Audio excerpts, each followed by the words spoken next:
Mingi bantiko balandi Africa ko télévision matondi parce que bozali ebele connecté branché na chaîne Nabiso tozali en direct ya siège ya Association congolaise pour l'accès à la justice à cage en cycle o ekambami na mwana mboka Georges Kapiamba ndena mkola lelo toye kozwa benza réaction ya akage par rapport ya discours ya chef de l'État président de la République Félix Antoine Tshisekedi Tshilombo na moyo tali penza discours na nation na ye o asala kila mkola lobi boza na connecté branché tokota na mino longo toyo kalolenge ni nyango mwana mboka Georges Kapiamba akolimbo na micro na biso tolanda. Et s'entretenir avec moi afin de connaître notre point de vue. Donc voilà, comme ça faisait aussi longtemps, nous sommes dit, on va profiter de la réaction de la cage par rapport au discours que le chef de l'État a fait hier sur l'état de la nation pour vous faire connaître les points que la cage considère comme les plus importants sur lesquels nous avons essayé d'ajouter, de rappeler certaines choses et formuler de recommandations. Biso na cage to retenir, to se concentrer na makambo mibale oyo ezali ko cadrer na musala na biso ya cage. Ezali ya liboso makambo oyo etali dysfonctionnement ya justice. Biso to sepeli na ndenge mokonzi ya mboka lobeli yango pe polele publiquement na occasion solennelle ya présentation ya situation ya nation. Et puis alobeli yango en présence ya bakonzi minene oyo baza ko kamba justice ya mboka na biso. Donc to sepeli nango parce que ezali une manière ya kozwa pe peuple congolais à témoin. On a koloba que botala ba oyo anki na chaki motema na ngai na chaki confiance na ngai depuis bakoma na ba poste na bango baza kosalela mboka na ndenge mibeko ya mboka esi ebongisi te de sorte que lobi soki azwi ba décision mususu ya ko changer bango ko remplacer bango ba interprétation ya mabe ekotate. Et comme lisusu te que non, basali yango par vengeance parce que pour une raison politique te et sengeli batunyo so ba congolais bayeba et ceux qui balongoli mokonzi il y a telle juridiction il y a tel parquet c'est parce que population pe na mokonzi yango ya mboka totali que baza osala musala na bango malamu te ya mibale oto sepeli nango ezali makambo oyo engagement mokonzi ya mboka zupona ko permettre cours de compte et sala musala nango et comment opérationnel parce que na mikolo depuis 2016 tilelo eza ko sala te ezali pourquoi parce que tozali na 40 conseillers ya cour de compte 11 avocats généraux depuis banoma bango depuis 2016 tilelo yo ba prêta serment te mais baza kozwa ba salaire na bango bakoki ko sala te bakoki pe ko bongisa musala na bango te yango to lobby après ba plaidoyer to sali ndenge moko azui engagement public pona ko sala que bande qu'on a biso na ba sala prestation de serment de sorte que bakoma pe utile na ko bundisa corruption pe détournement des deniers publics ezali eloko ya malamu mais wane ko kite sengeli biso nyonso siko to se mobiliser pona kolandela exécution ya engagement wana de manière concrète. Biso to lobby na cage que état de droit ezali sérieusement menacé. Ezali menacé na ba action mabe oyo bande kona biso bazali ko salela mboka na kati ya justice bazali ko sala. Ezali neti ba exemple oyo batu baza kolobela mikolo oyo biso to sali na cage par exemple to sali des comptes na biso. Vous vous rendez compte que sur 147 dossiers au biso to dénombré oyo ezali concerné ba détournement ya deniers publics, ba blanchiment de capitaux, ba corruption ti lelo depuis 2 ans il n'y a que 10 décisions, 10 condamnations. Na kati ya 10 condamnations ana, lelo to constaté déjà que batu misatu basi babimi déjà. Mibale babimaki na début année kaka na cadre comment on appelle mesure ya grâce présidentielle. Il n'y a pas longtemps, 2-3 semaines en arrière, Moussou pe abimaki lelo yo 4e ezalika ya liberté provisoire sur 10 4 basi babimi. Mais bato babimi wana bafuti bazongisi biloko oyo ya l'État te, bafuti bamande te, babimi kaka boye, ezali mabe, ezali ko menacer état de droit, parce que sengeli bato bayeba ke état de droit n'est pas seulement que qu'on permettre bato bazala respecter na ba droit na bango, mais pe ba droit ya ba population, bonne gouvernance, gestion transparente ya finances publiques, lutte contre l'impunité ya ba crime net ya ba corruption. Ce qui baza ko sala lango malamu te, ça veut dire que état de droit ngo et comme kaka slogan creux. Ango plusieurs fois que ba juge ya cour de cassation boyebi ke zali échelon ya likolo ya bato oyo bazali na mukumba munene pona mboka, ba décision na bango soki botali biso nyonso totalaki depuis au moins les 2 dernières années, jurisprudence na bango ezali clair, ezala oye pa na bango pona pourvoi ou bien oye na appel, bakoki te kopesa yo liberté provisoire. Bokoki ko vérifier, parce que biso tolandelaka yango systématiquement yango bomonaki que batu nyonso basengaki ba liberté provisoire na cour de cassation bazwaka te, parce que ezali jurisprudence mot d'ordre. Doli Makambo boyebi plus de 3 fois akotisaka yango, batu nyonso o bakotisaka. Pourquoi ezali jurisprudence, bien que ezali écrite quelque part, mais ezaboye. Deuxièmement, biso toyebi que bande kona biso ba magistrat, ba juge na ba cour d'appel net na Gombe mingi ba komaka sanctionner pona nini, parce que bango ba pesaka ba liberté provisoire na ba dossier na bato yo bazali poursuivi na makambo ya détournement, corruption ou bien blanchiment de capitaux, ou bien na makambo etali ba fait ya violence sexuelle. Ezali connu na ba juge nyonso que soki opesi liberté provisoire na ba matière wana ozui likama na ba konzi. Pourquoi? Parce que ezali ba makambo pour lesquels il faut que procédure ekende tina suka. Mais bango koma ba ko buka principe o bango moko déjà bazali ko appliquer même na ba juge inférieur, ça veut dire ba ouvrir la porte ba pesi bango siko. Un exemple pour dire que ata binope na ba cours et tribunaux na se poko pe ko pesa ka ba liberté provisoire. Donc na lutte ango contre la corruption et aux ala sous na tina tena mboko, parce que ba to ba aux ala ba iba kimbongo ba ko utiliser mbongo na pour que ba somba liberté provisoire. Du président de la République sur l'état de la nation.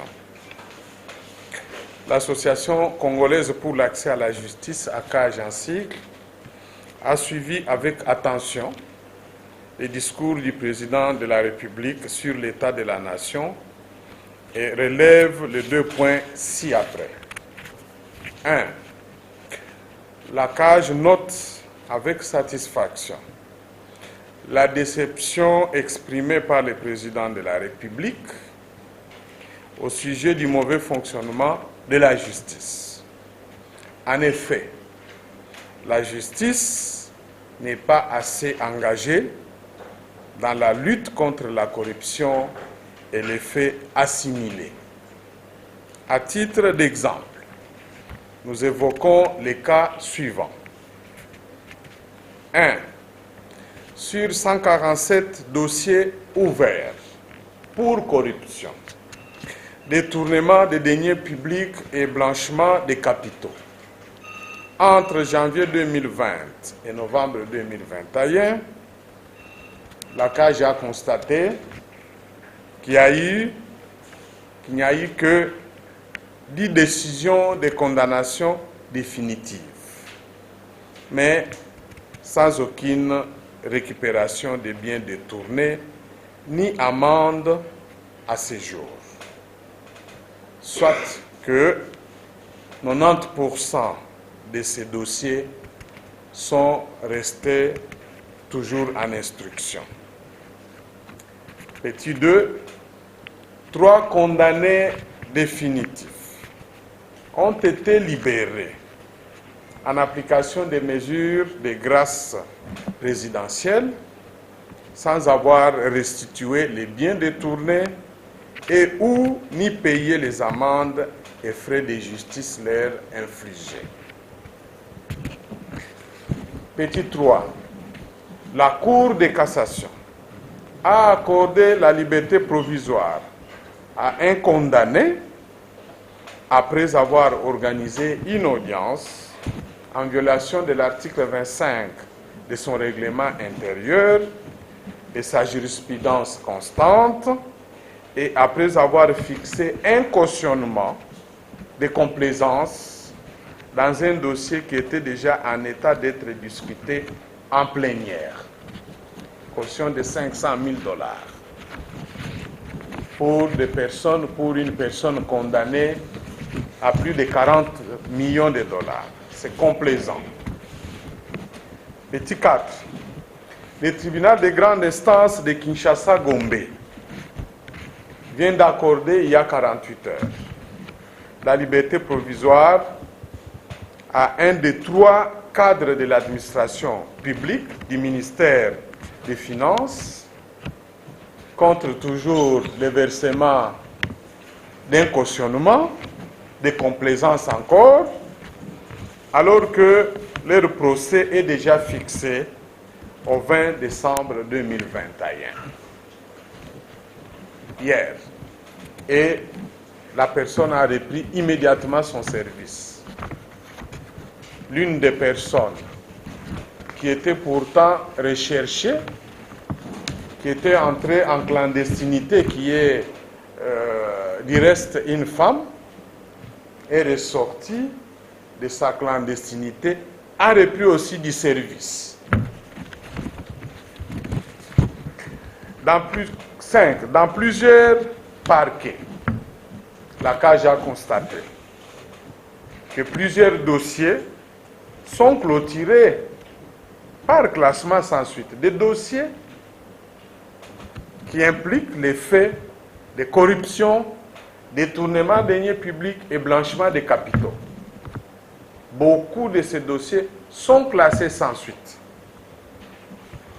Et ceux qui leur sont envoyés à ces parquets par d'autres parquets, c'est-à-dire les dossiers que les autres parquets ont eu à instruire, ils ont finalisé, ils ont rédigé même les décisions pour saisir les tribunaux ou les juges compétents. Ces dossiers sont gelés, pour ne pas dire mis au frigo. Il en est de même pour les dossiers de demandes en communication qui subissent les mêmes sorts. Que ce soit des dossiers demandés en communication par des parquets près les cours d'appel, comme par le parquet général près la cour de cassation, qui s'est d'ailleurs distingué en cette matière.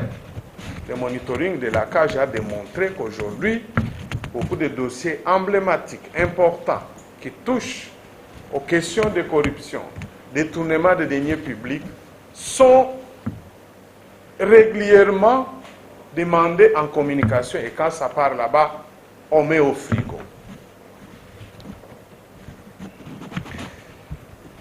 Petit 6. Les enquêtes de la police judiciaire. En cette matière, sont régulièrement stoppées pour assurer de manière subtile l'impunité aux suspects. À titre d'exemple, nous avons beaucoup de cas, mais pour des besoins de l'économie, nous avons repris quelques cas. 3, tout simplement. Nous avons relevé les dossiers qui faisaient l'objet d'enquêtes au niveau de la police judiciaire, des parquets. Ici, l'inspection générale des parquets. Sur l'opération de bancarisation de la paye des fonctionnaires, qui avait été initiée depuis 2011, dans laquelle enquête, il a été constaté que le Trésor public a eu à décaisser mensuellement la somme de 209 milliards 697 millions 774 920 francs congolais pour payer 1 353 711 fonctionnaires de l'État. Alors que le montant réel qui devait être déboursé aurait dû être de 159 milliards 497 millions 655 424 francs congolais. Mais au lieu de ce montant, le Trésor public a eu à débourser depuis 2011 jusqu'au moment où la police judiciaire a commencé son enquête sur ce détournement, cette mafia déboursait plus de 200 milliards. Donc pour un effectif de 1 220 458 fonctionnaires. Donc, le vrai effectif, en réalité, qu'il faut retenir, est de 1 220 458 000 fonctionnaires. Donc, quand vous faites la soustraction, il se dégage que chaque mois, et c'est ça qui est important dans cette enquête, le Trésor public déboursait 50 milliards 200 millions 109 495 francs congolais pour payer 133 253 agents fictifs et 43 253 doublons non élagués. Donc, quand vous enlevez sur le 209 milliards, quelques millions, on soustrait les montants réels qui auraient dû être déboursés pour les vrais chiffres de 1 220 458. Donc, il se dégage, l'enquête a constaté que chaque mois, le Trésor public sortait ces montants qui étaient utilisés dans cette mafia pour, soi-disant, payer les agents fictifs et les doublons non élagués. En réalité, ces sommes d'argent étaient partagées entre tous les intermédiaires, tous ceux qui entrent dans la chaîne d'autorisation, de décision et de décaissement des fonds, jusqu'à même à la Banque centrale. La police judiciaire était en train de mener cette enquête.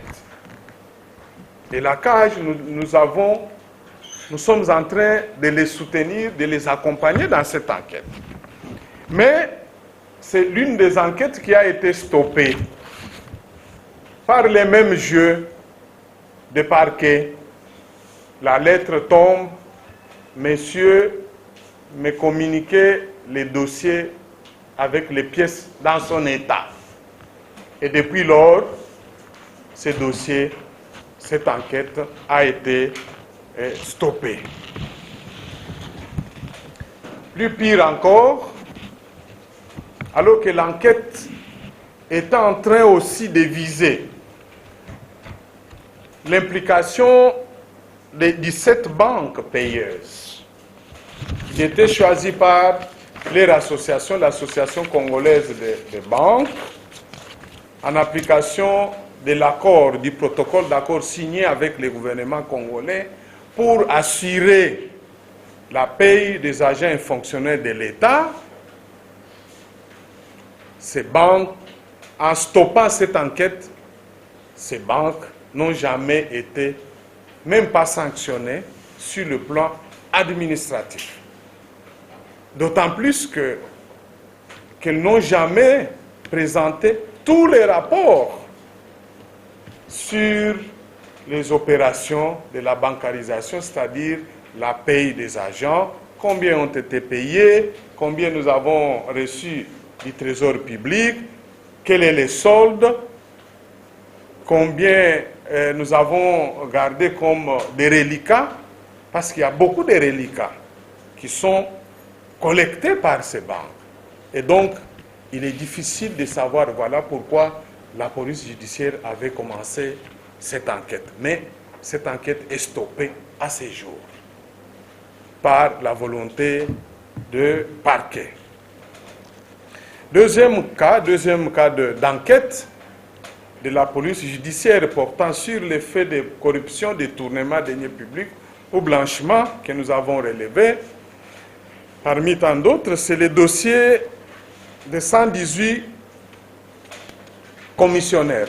Vous allez lire les commissionnaires en douane, pas commissaires, commissionnaires en douane, soupçonnés d'avoir sorti frauduleusement des marchandises des entrepôts douaniers avec la complicité, comme toujours, des agents certains agents de la DGDA, pendant la période allant de 2017 à 2019, et sans avoir payé les droits dus au trésor public, laquelle fraude a occasionné un manque à gagner au préjudice du trésor de l'ordre de 157 milliards 108 millions 981 549 francs congolais. Et la source de la police judiciaire nous a informé qu'il s'agit là d'un manque à gagner estimé à titre provisoire pour seulement cette période. Et la police avait l'ambition de continuer aussi pour d'autres périodes. Et donc cette enquête est aussi stoppée parce que quand elle a été commencée, alors qu'elle prospérait correctement pour aider les trésors publics à rentrer dans ses droits, elle a été stoppée, toujours par les mêmes mécanismes.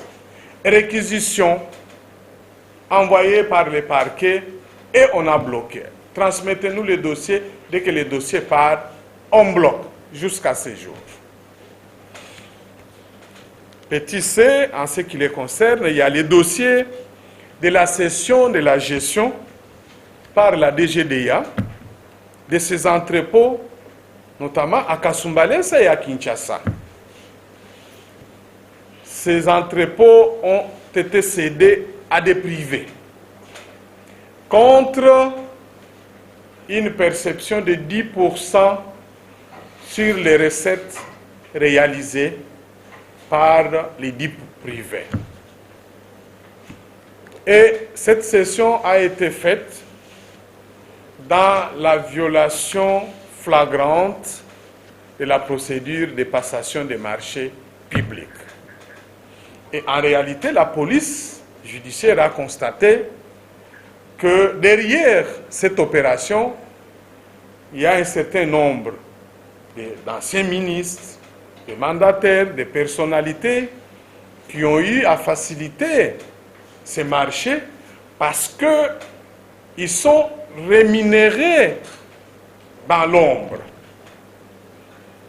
qu'il fallait creuser pour savoir pourquoi le marché a été passé sans respecter la procédure prévue par la loi et qui sont les bénéficiaires afin d'aider l'État éventuellement à faire résilier ces partenariats, ces contrats, ces protocoles et ainsi gagner comme il se doit.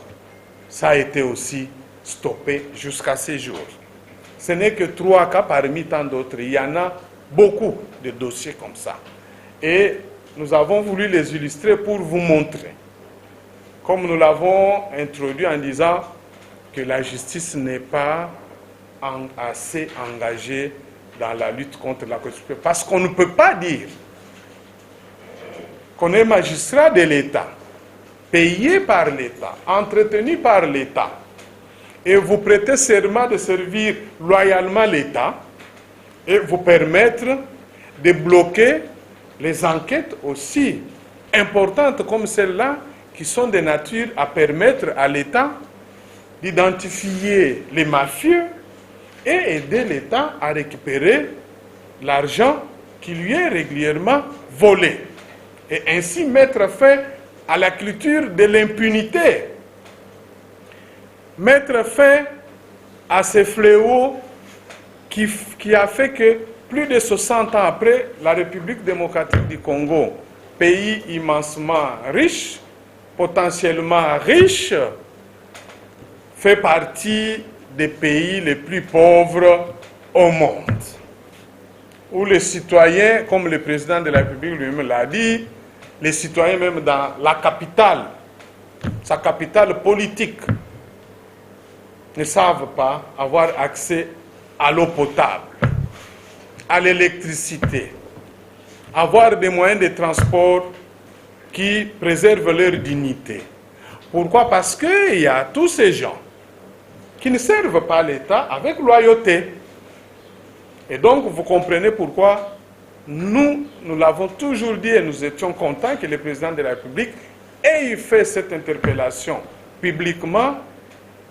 C'est parce que ça fait partie de notre plaidoyer que nous n'avons jamais cessé de porter à la connaissance des autorités judiciaires, des autorités politiques de notre pays, mais aussi auprès du président de la République. Et ça a été une très bonne chose. Maintenant, il faut que les citoyens que nous sommes, nous puissions nous mobiliser pour parler à nos compatriotes qui travaillent au sein du pouvoir judiciaire, qu'on en a marre avec la qualité de leur travail. Ils ne travaillent pas bien pour la République, nous devons le leur dire. Et sont payés par la République, par la conjonction des efforts, des sacrifices des autres compatriotes qui travaillent nuit et jour, des personnes qui sont ici à la cité avec une petite boutique. À la fin du mois ou à la fin d'un semestre, les services de l'impôt arrivent, perçoivent même $50 sur un petit capital. Ils contribuent. Mais ces gens-là, quand ils contribuent, ils ont droit aussi à voir, à attendre des autres, de leurs autres compatriotes qui travaillent au sein des autres services, contribuer aussi avec le même engagement, avec la même qualité d'effort. Et donc, la CAJ, nous le disons souvent et nous profitons de cette occasion pour dire que nous interpellons, nous recommandons aux membres du pouvoir judiciaire de se livrer à un sursaut patriotique. Ils sont mis en cause et beaucoup savent que nous avons déjà parlé avec beaucoup d'entre eux, même les plus hauts responsables. Nous n'avions jamais cessé d'attirer leur attention sur le fait que leur travail n'est pas à la hauteur des attentes des peuples congolais. Ils doivent savoir qu'ils sont dans cette fonction, pas pour réaliser seulement leur propre bonheur, leur propre bien ou de leur famille, mais c'est pour contribuer à l'intérêt général, c'est-à-dire à la satisfaction de tous les Congolais, notamment dans les secteurs de lutte contre les fléaux qui sont à la base de la paupérisation du peuple congolais. Donc, il faut qu'ils fassent beaucoup. Deuxième point qui a retenu l'attention de la CAJ dans ce discours, c'est l'opérationnalisation de la Cour des comptes. Nous avons salué l'engagement public du président de la République qui a dit que sous peu, il va s'employer pour faire opérationnaliser la Cour des comptes. Parce que cela a fait l'objet de nos multiples plaidoyers. La CAJ, nous lui avons adressé 2 plaidoyers. Et nous n'avions cessé de prendre la parole en public pour dire qu'on ne peut pas espérer combattre les détournements, la corruption, mais en négligeant la Cour des comptes. Il faut que la Cour des comptes soit opérationnelle. De faire organiser concrètement la cérémonie des 40 conseillers et 11 avocats généraux de la Cour des comptes. Après avoir fait organiser cette cérémonie, parce que c'est lui qui doit prendre acte de leur serment, ça veut dire qu'il faudrait que son cabinet organise ce serment en coordination avec l'Assemblée nationale. Nous souhaiterons que cela aille vite. Et nous avons déjà pris date, nous allons compter à partir déjà d'aujourd'hui, nous allons nous engager pour commencer à rappeler le président de la République cet engagement. Monsieur le Président, vous avez pris l'engagement public de faire opérationnaliser. Nous sommes déjà là à 7 jours, 15 jours, 30 jours, jusqu'à ce que nous devrions obtenir ces résultats. Il faudrait que tous les Congolais aussi les fassent. Et après avoir pris ce serment, nous lui recommandons de mettre à la retraite tous les membres de la Cour des comptes ayant totalisé à ce jour 70 ans d'âge ou plus. Ils sont nombreux là au sein de la Cour. Et nous avons la liste. Nous avions même déjà à son temps aussi partagé cette liste. Et le cabinet du président de la République a les mêmes éléments. Donc, il faudrait qu'on les renvoie en retraite. Ainsi, ça va aussi faciliter la nomination du nouveau premier président et du procureur général auprès de cette Cour. Parce que c'est lui qui est là, assume l'intérim, vous vous imaginez, depuis plus de 10 ans. L'intérim. Et puis il est déjà à l'âge de la retraite. Il ne faut pas qu'on se cache les choses. C'est la vérité. Devons-nous le dire. Et le procureur général, près cette Cour, est dans un état d'inactivité depuis plus d'une année à cause des problèmes de santé. Plus d'une année. Donc, c'est une Cour, même si aujourd'hui les 40 conseillers, les 11 avocats généraux arrivaient à prêter serment, ça ne sera pas suffisant pour qu'elle devienne opérationnelle. Après ça, il faut nommer les 2 grandes têtes là, les nouveaux pour remplacer ceux qui sont là, parce que le premier assume l'intérim depuis 10 ans, il est déjà éligible à la retraite, le procureur général est dans un état d'inactivité depuis plus d'une année. Au regard de la législation congolaise, c'est un motif même de la mise en retraite. Mais on ne l'a pas fait, parce que les choses n'ont pas bien fonctionné. Après cela, nous considérons que leur nomination pourra contribuer aussi à la mise en place du Conseil supérieur au sein de cette Cour, parce que la loi qui organise la Cour prévoit un Conseil supérieur. C'est le Conseil supérieur qui pourra aussi à son tour faire des propositions de nomination de ce qu'on appelle des présidents des chambres.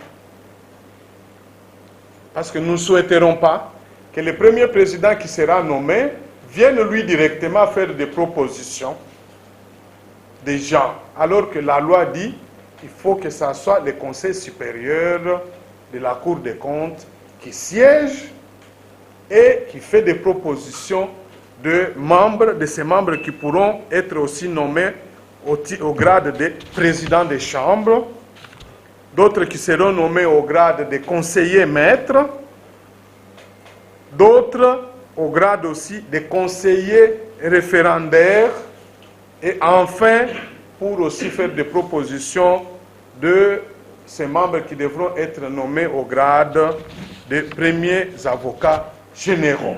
Les autres, et surtout la Cour des comptes, c'est vraiment une juridiction appropriée à laquelle l'IGF devra commencer à envoyer les dossiers pour la prise en charge au niveau des parquets et au niveau de la juridiction. Comme ça, les comptables qui vont se mêler aux pratiques ou les agents qui vont mettre des effectifs, des agents fictifs, des doublons, peuvent être rapidement détectés et les comptables ainsi que les autres agents pourront être au moins condamnés rapidement par la Cour des comptes à des peines pécuniaires et puis le reste des peines d'emprisonnement, ça pourra s'en suivre. Parce que je termine par dire que, comme nous l'avons mentionné, les condamnations qu'il y a eu une dizaine, aucune récupération des avoirs. Ça sert à quoi? Or, la Cour des comptes nous donne la possibilité, elle vise la condamnation sur le patrimoine des personnes impliquées dans les détournements des deniers publics, dans les actes de corruption. C'est un avantage important. Comme ça, l'emprisonnement, là, on pourra laisser pour les juridictions de droit commun. Ils vont terminer, messieurs, comme il y a le cas de l'ordonnateur des dépenses là, du ministère des Finances, il peut être d'abord condamné par la Cour des comptes à rembourser les montants. On peut opérer même qu'il soit par exemple suspendu, on peut même, la Cour des comptes peut même ordonner la saisie de ces rémunérations. Au moins ça pourra aller vite. Okay? Continuer à nous battre avec des juridictions qui, après 2 ans, on se rend compte que les résultats n'est pas aussi satisfaisant. Je dis et je vous remercie. Nous saluons ça parce qu'il l'a fait publiquement. C'est déjà un bon signe de la part du chef de l'État de parler de ces choses-là publiquement à des occasions solennelles comme celle-là. Ça a un effet important, tant sur le plan politique, mais aussi sur le plan social. Au moins, quand les chefs de l'État en parlent publiquement, cette interpellation vient porter l'ensemble des plaidoyers et des efforts que les médias, les ONG, les citoyens lambda, nous avons toujours exprimés. Mais comme sa voix est celle qui porte plus, qui est censée être davantage écoutée, c'est une bonne chose et nous devons être contents qu'il ait repris ça.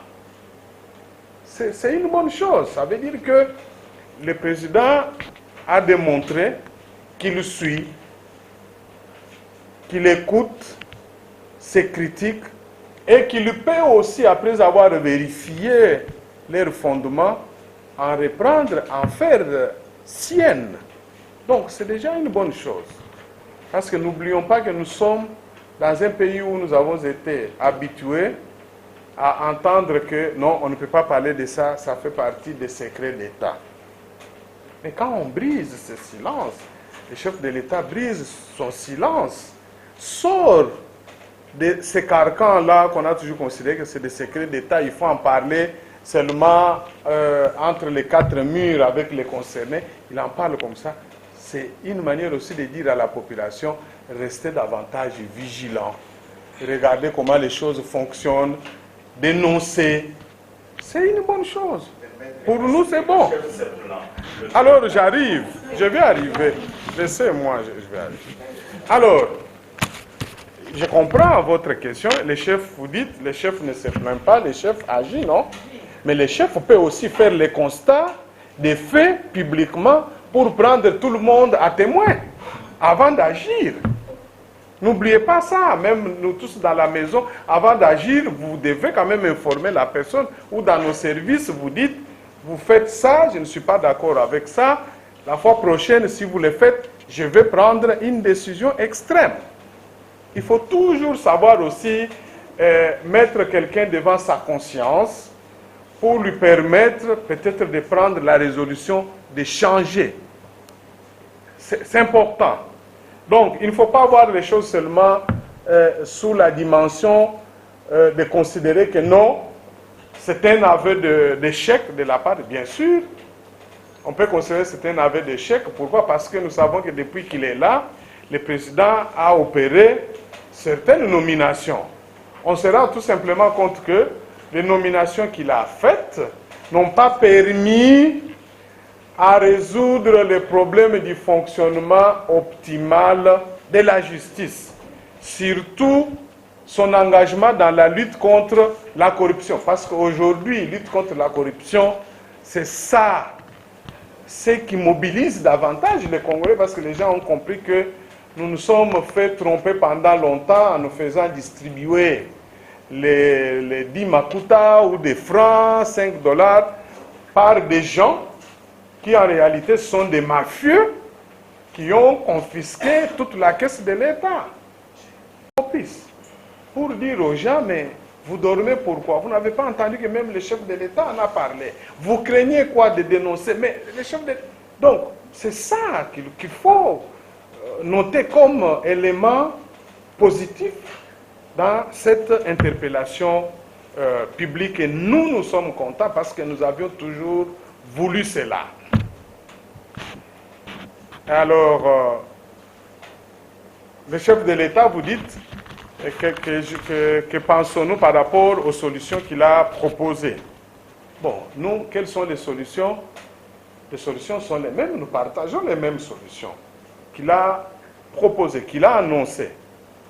Mais cependant, nous disons que s'agissant du concours, tout en étant un des éléments de solution, nous pensons aussi que il faudrait d'abord que ceux qui sont là, qui sont à l'œuvre déjà, fassent preuve quand même d'engagement, fassent preuve de volonté d'agir.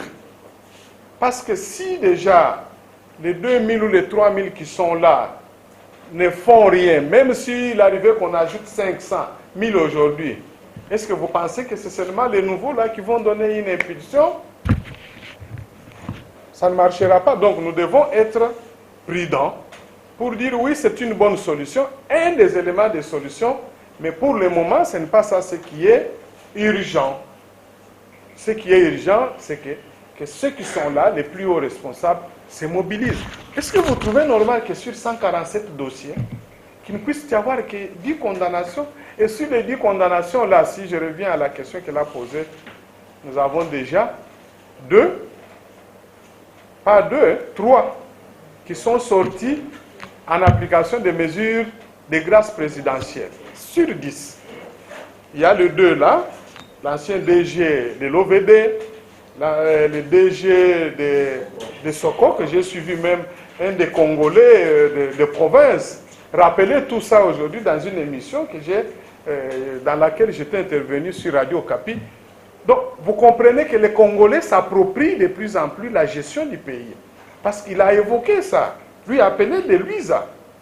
Il a même donné l'exemple, il dit, mais comment voulez-vous que nous soyons satisfaits quand nous qui sommes ici à Luisa, on arrête quelqu'un parce qu'il a volé des maniocs dans un champ. On le met en prison, on le condamne. Il subit sa peine, il purge la peine jusqu'à la fin pour les maniocs. Mais quelqu'un qui a pris l'argent de tous les Congolais, lui, il peut entrer, il y fait quelques mois, une année, 2 ans, et puis on dit, il bénéficie de la mesure de la grâce présidentielle. Là où je suis d'accord avec vous, c'est que dans les documents finaux, nous ferons une recommandation, parce que nous constatons finalement que les politiciens et certains mafieux s'organisent maintenant pour, comment je peux dire, pour plomber ou utiliser, instrumentaliser les mécanismes de la grâce présidentielle au bénéfice de l'heure. Regardez l'ordonnance du 28 juillet 2021, sur base de laquelle Willy Bakonga est sorti. Curieusement, à l'article 5, alors que nous savons tous que toutes les ordonnances, lorsqu'on prévoit les conditions d'exclusion, parmi ces conditions, il y a la condamnation que vous ne soyez pas condamné pour des faits de corruption, violence sexuelle ou de blanchiment de capitaux. Mais cette fois-ci, dans cette ordonnance, on a enlevé cette condition. Vous pensez que c'est par hasard? Nous avons approfondi au niveau de la cage pour dire, on comprend. Donc ces gens-là, dans leur laboratoire, quand l'un de leurs est condamné au mois de mars, avec leur relais, sûrement au niveau de la présidence, ils ont imaginé, ils ont dit, mais nous ne pouvons pas laisser le nôtre. Comment l'aider plus tard, dans un meilleur délai, à sortir? Ils ont dit, non, nous sommes au mois de mars. Mais chaque 30 juin, le chef de l'État fait un discours à la nation. Et dans les pratiques, à cette occasion, il accorde toujours le pardon à quelques condamnés. Qu'est-ce que nous pouvons faire? Soustrayons, ne mettons pas dans les conditions d'exclusion, condamnation pour blanchiment de capitaux comme ça. L'un de nous pourra, le moment venu, en bénéficier. Vous voyez comment ça fonctionne, les laboratoires. Donc, nous devons être prudents. Et nous ferons notre plaidoyer pour dire au président de la République, dire à la ministre de la Justice que la cage, nous voudrons que désormais, qu'il soit pris soin à l'avenir, parce que nous savons aussi qu'au mois de décembre, généralement, non, il y a souvent aussi des mesures de grâce, non? Donc attendez-vous à ce que même les pays qui sont restés là, si on ne fait pas attention, donc nous devons anticiper maintenant pour frapper, pour dire, est-ce que c'est nécessaire d'ailleurs que le président de la République, chaque 30 juin, chaque 31 décembre, qu'il puisse toujours accorder des mesures de grâce? Et on commence maintenant à dire, non, c'est pour désengorger les prisons. Donc vous ne voulez pas construire des prisons parce que vous voulez que les gens, quand ils entrent là-bas, vous puissiez utiliser les motifs de désengorgement pour les sortir. Donc, c'est un combat dans une société d'état de droit. Vous et nous devons ouvrir les yeux et en parler pour dire qu'aujourd'hui, les mesures de grâce présidentielle ne sont plus nécessaires. Elles sont utilisées aujourd'hui comme un moyen pour soustraire des personnes qui ont volé l'argent de l'État, qui ont commis des crimes, de les soustraire de leurs responsabilités. Et ça menace sérieusement l'état de droit. La nation, et ça, ce n'est pas important. Donc, vous savez, l'état de droit, c'est aussi ça. Savoir respecter les limites des fonctions des autres. C'est vrai qu'il y a beaucoup de Congolais qui auraient bien souhaité l'entendre dire, par exemple, j'enjoins le gouvernement à prendre des mesures pour supprimer la taxe RAM. Nous, la CAGE, au vu du rapport de l'ECOFIN de l'Assemblée nationale, nous avons appelé à ça. Nous allons écrire, nous associons à cet appel général pour la suppression de cette taxe. D'autant plus que nous avons appris que ces recettes ne sont inscrites dans aucun titre de budget. Parce que nous combattons la mauvaise gouvernance. Parce que nous disons qu'il faudrait qu'il y ait le partage équitable des ressources naturelles, des ressources en général de l'État. Mais nous ne pouvons pas comprendre, encourager qu'il y ait un groupe d'individus, des Congolais soit-il, qui puissent, eux, capter des recettes au nom de la taxe RAM, justifiées comme ils veulent, mais utiliser ça à leur bon gré. Non.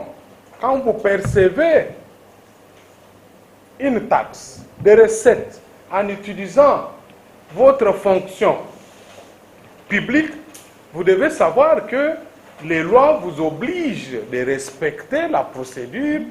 Et cet argent, parce que vous le recevez, vous le percevez en utilisant la puissance publique, l'autorité que les citoyens vous reconnaissent, mais leur utilisation doit répondre aux critères de transparence. Ce n'est pas comme nous avons entendu là que c'est placé sur les comptes de l'ARPTC et que seul le président de l'ARPTC a le pouvoir d'ordonner sur ces comptes mouvementés. Non. Même nous, la CAJ, nous sommes contre cette approche. Ça, c'est une violation flagrante des règles de la bonne gouvernance. Parce que les chefs, je ne sais pas comment on l'appelle, le président de la RPTC, mais c'est un fonctionnaire de l'État. Il est soumis aux mêmes obligations. Il a les mêmes droits et soumis aux mêmes obligations que tous les autres fonctionnaires. Comment voulez-vous qu'un agent de la DGDA qui perçoit dans son secteur soit tenu de rendre compte, mais celui de la RPTC ne peut pas le faire? Et on pense qu'il ne peut le faire qu'à l'endroit de son ministre, non, ou de son gouvernement. Moi, je crois que pour ça, nous allons continuer de plaidoyer pour deux choses. Soit, comme nous avons parlé avec les membres de la commission ECOFIN, qui ont fait une bonne proposition. Ils ont dit, voilà, parce que vous avez déjà perçu, vous dites l'argent est sur les comptes. Nous allons inscrire ces recettes-là dans le cadre des recettes générales de l'État.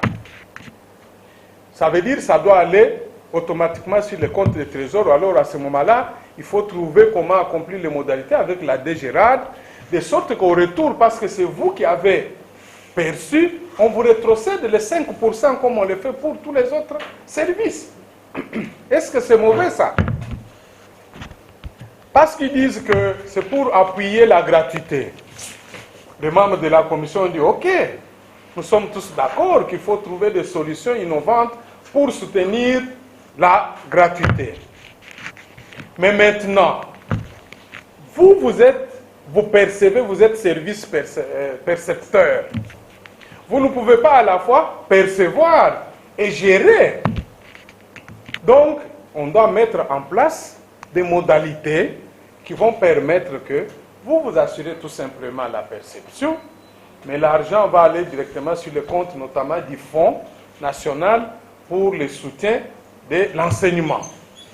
À ce moment-là, on change aussi la gestion de ces fonds, parce que ce sont tous les citoyens qui contribuent désormais par leur sacrifice. Il faudrait qu'on change le cadre de gestion.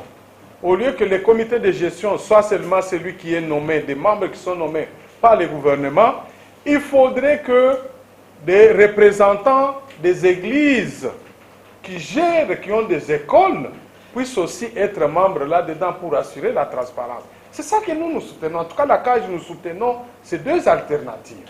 Idéal, citoyen. Moi, je leur dis ça. Il faudrait qu'ils suivent.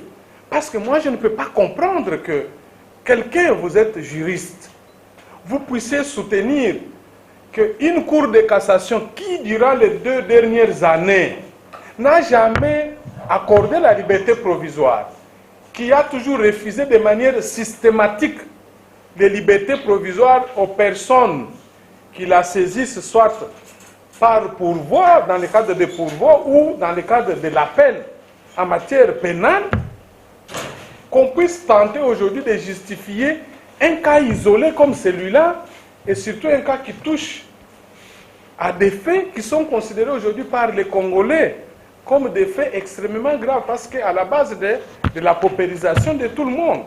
Non, mais moi, je crois qu'il faut qu'on s'indigne devant ce genre de raisonnement des intellectuels qui veulent minimiser, banaliser le travail que beaucoup de gens ont fait. Pourquoi on ne lui a pas accordé Kayonga, qui était arrêté, le monsieur de l'antifraude au Kivu, qui a été condamné par la cour militaire, qui a demandé plus de 4 fois. Pourquoi on ne lui a pas accordé? Il y a les politiciens qui avaient été tabassés à son temps par les éléments de la garde présidentielle, l'opposant, Frank Diongo. Vous vous rappelez, il était dans quel état devant la cour? Ils avaient demandé la liberté provisoire.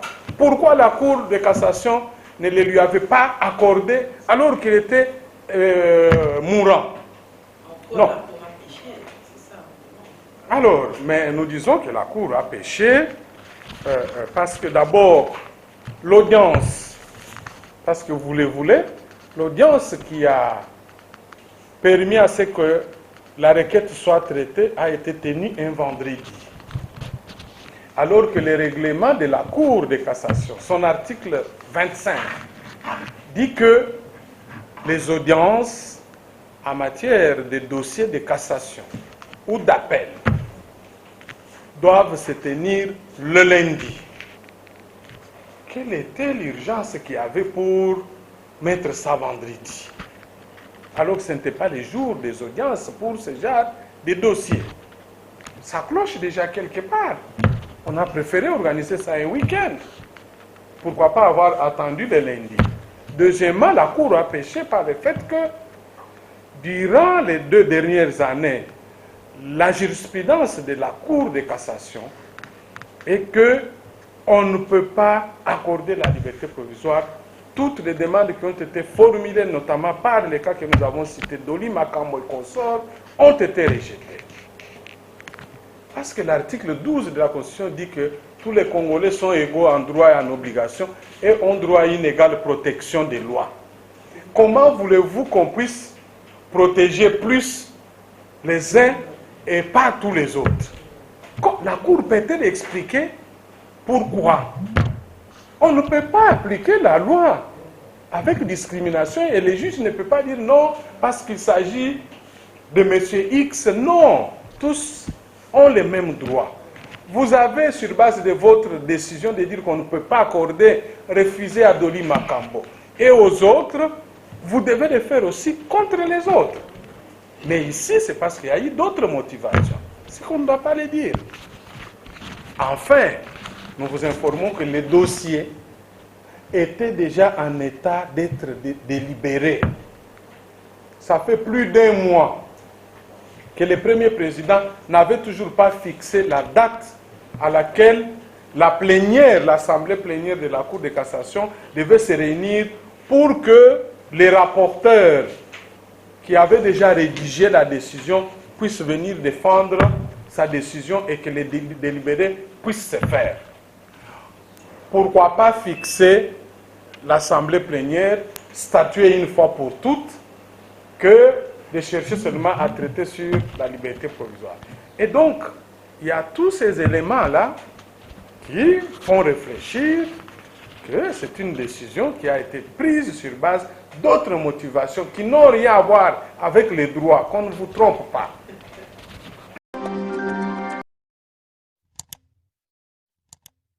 Africa cool, et abena cool, Africa cool, abena cool, le quoi cool ma topic, cool.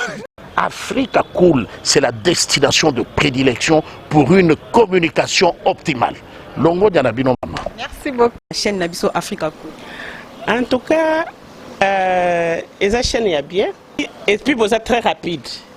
Et êtes très rapide. Et la chaîne, moko, bako ça a bien confiance. En tout cas, nazo senga na bato oyo nanu ba souscrire te bazwa. Donc, eza vraiment neti oyo balobaka ke boka lelo, lamba lelo, lia lelo. Donc, eza kitoko na sepeli na bino, na sengi na bato nyonso bo souscrire ebele boko zala déçuté. Vous voulez le Congo? Pour que le Congo devienne cool, pour suivre les cools analyses, alors revenez et abonnez-vous massivement. Bobozana Moana. Massivement. Africa Cool.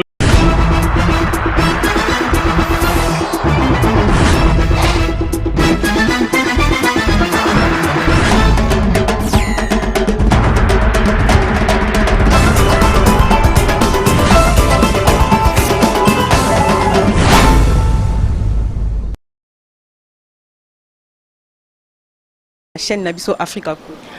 En tout cas, la chaîne est bien. Et puis vous êtes très rapide. Ils êtes très rapide. Et la chaîne moko bako ça a bien confiance. En tout cas, nazo senga na bato oyo nanu ba souscrire te bazwa. Donc, eza vraiment neti oyo balobaka ke boka lelo, lamba lelo, lia lelo. Donc, eza kitoko na sepeli na bino, na sengi na bato nyonso bo souscrire ebele boko zala déçuté.